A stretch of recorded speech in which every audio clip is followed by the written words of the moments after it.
नमस्कार दोस्तों, जय श्री हरि।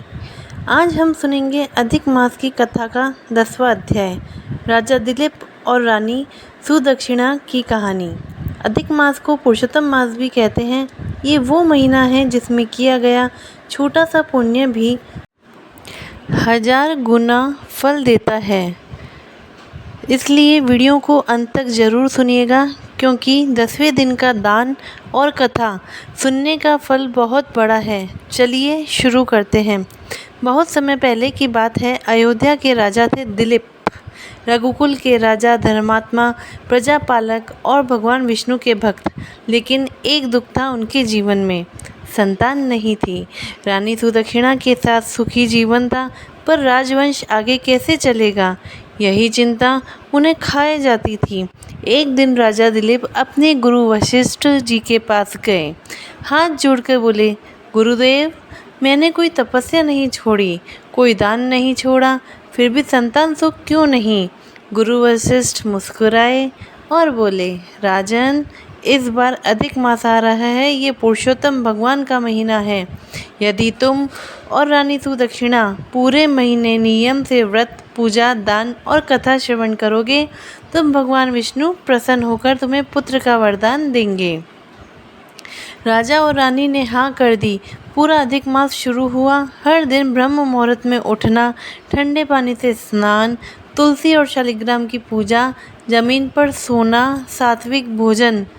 अब आता है 10वां दिन। शास्त्रों में कहा गया है कि अधिक मास के 10वें दिन किया गया दान और श्रवण सबसे ज़्यादा फलदायी है।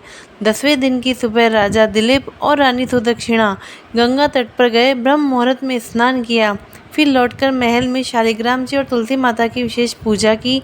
चंदन, फूल, धूप, दीप सब चढ़ाया। ओम नमो भगवते वासुदेवाय नमः का जाप किया।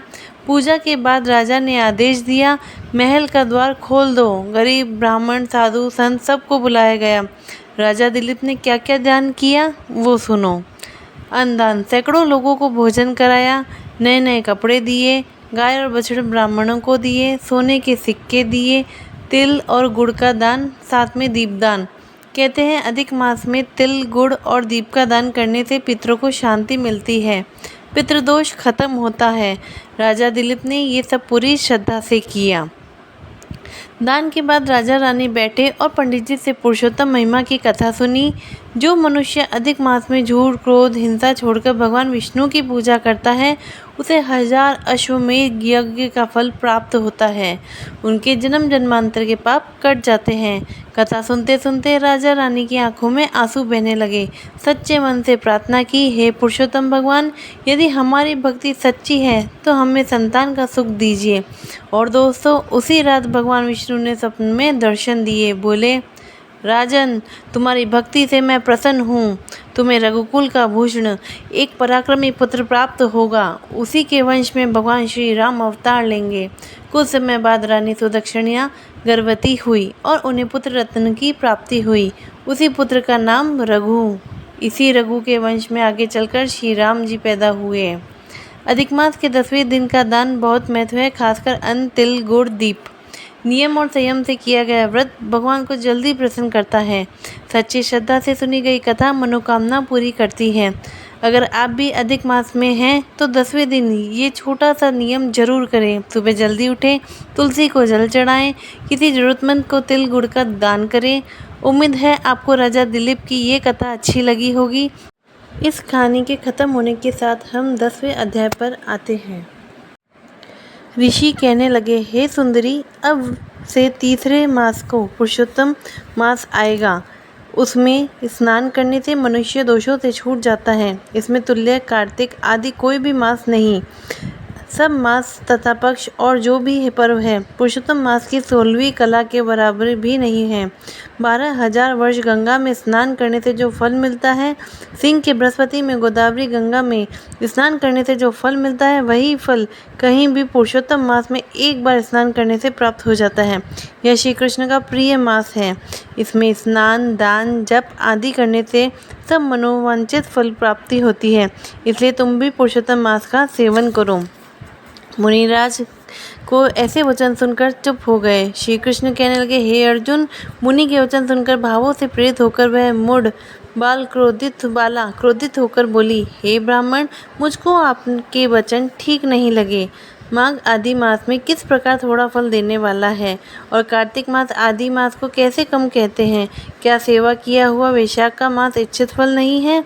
यह तो मलिन मास सब कर्मों से निंदित है। हे मुनि, सूर्य संक्रांति से रहित मल मास के आप कैसे श्रेष्ठ कहते हैं?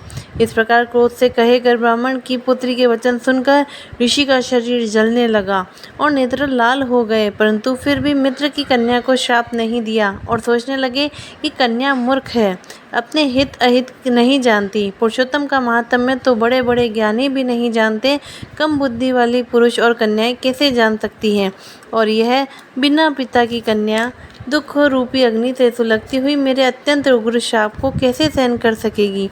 ऐसे उत्पन्न हुए क्रोध को कृपा से दूर करते हुए और स्वस्थ होकर व्याकुल कन्या को कहने लगे, हे बाले, तू मेरे मित्र की कन्या है, इसलिए तेरे पर मेरा कुछ भी कोप नहीं।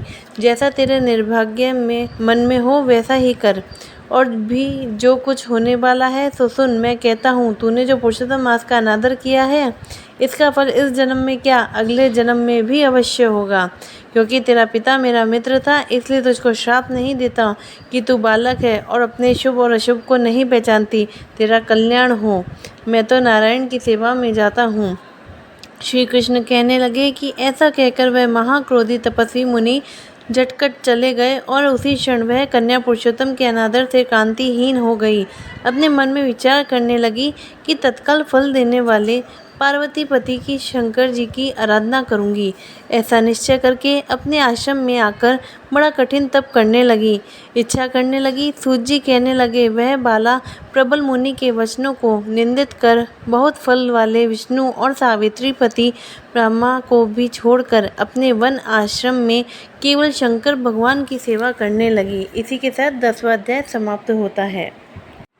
उम्मीद है आज आपको कथा बहुत अच्छी लगी होगी। अधिक मास की बाकी दिनों की कथा जानने के लिए चैनल को सब्सक्राइब कर लीजिए और वीडियो को लाइक और शेयर करना मत भूलिए। कमेंट में जय पुरुषोत्तम भगवान की लिखिए। फिर मिलते हैं अगले अध्याय में। जय श्री हरि। पचतम केशवम कृष्ण दामोदरम राम नारायणम जानकी वल्लभम।